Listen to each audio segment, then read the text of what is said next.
The Shades of Justice, the story of a judge and a white man.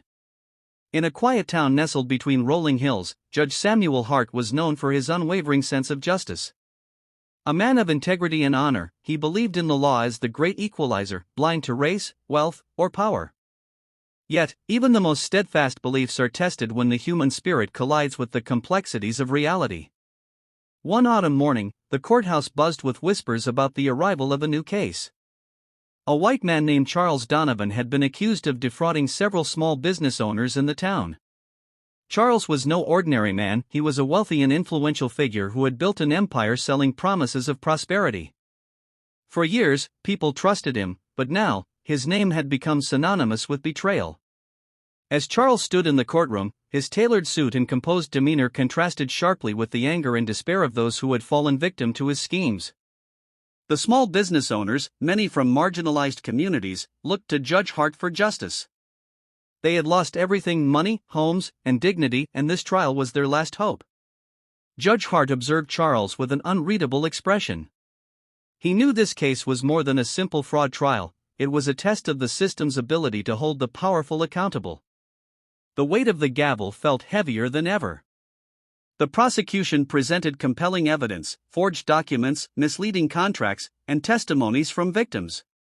But Charles's defense team, armed with the best lawyers money could buy, argued that the accusations were misunderstandings, errors in judgment rather than intentional fraud. As the trial progressed, Judge Hart faced mounting pressure. Local politicians and influential figures whispered in his ear, suggesting leniency for Charles. The media painted the case as a clash of classes, with some outlets portraying Charles as a visionary misunderstood by those who lacked his ambition. One night, as Judge Hart reviewed the case in his dimly lit study, he thought of his own journey. He remembered his father, a factory worker who taught him that justice was not a privilege but a right. He remembered the struggles of his community, often overlooked and dismissed. These memories strengthened his resolve. The next morning, the courtroom was packed as Judge Hart delivered his verdict.